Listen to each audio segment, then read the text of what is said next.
Alright, everybody. My little racing lawnmower's going bye-bye.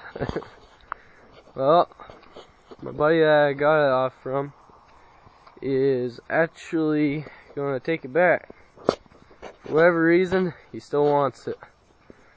And I don't know if I made a video of it, but the goddamn fucker's transmission blew. And a few customizations that I did not tape or whatever. So I put these 4-lug tires on there. They came off a golf cart. The tires that are on it were like 10 inches tall. These ones are a good easy 20. And you got still the little ones in the front, normal. But then the tire went clear or whatever. I knew that was gonna happen. Them little ones hardly even cleared. So, as you see on there, it says 42-inch deck. That would be off a Craftsman. And that's like a half a Craftsman frame right there. Because, like, it's square. Like, most of the Craftsman frames kind of like C-channel or whatever in the front. And it's got them 2 floppies in the back that's like cross-membered or whatever. I just broke off the little floppy parts. They're just 1/8-inch thick steel. Straight across. They got a little lip on the top. And on the back, I just kind of bent up the hitch or whatever, and then I got that perfect. In the back, there's no piece of metal, so wherever that tire is, you can see right in there at the sprockets and everything. My main intention was to put a snowmobile seat on here, which it would have fit on perfectly. And you can see the top of the transmission there. It's all lubed up with grease, because I was trying to keep it lubrication so that something like this wouldn't happen and it wouldn't let go, wherever. So, fucker let go, and I'm pretty pissed off. Very much so.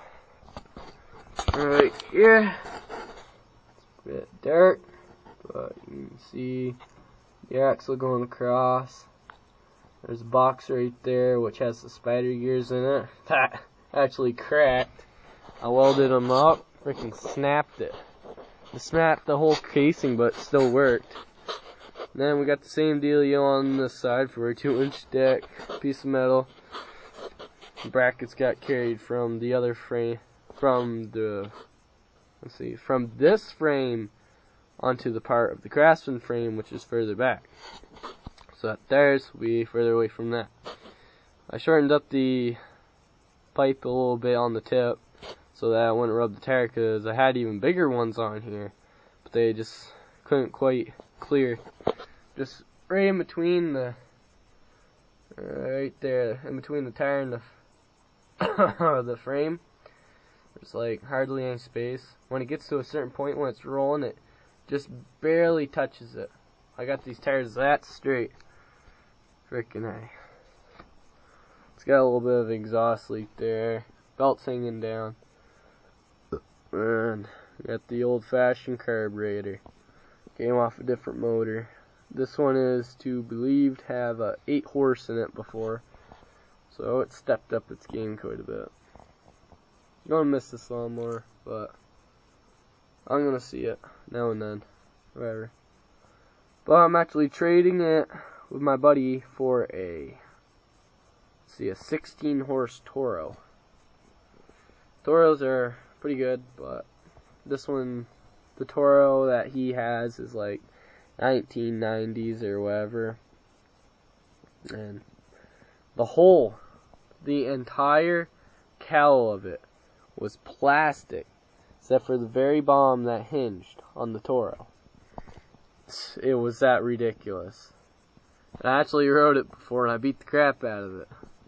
And it was pretty fun. I liked it. Got chased by a Rottweiler. Pretty scary.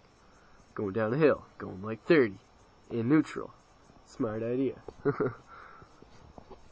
Okay. Lawnmower plus Rottweiler equals bad. I just barely made it. Oh, alright. That's the last video of my racing lawnmower. It's going bye-bye.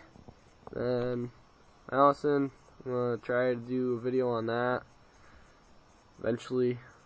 at some point once I get the rear belt working on it. So, night.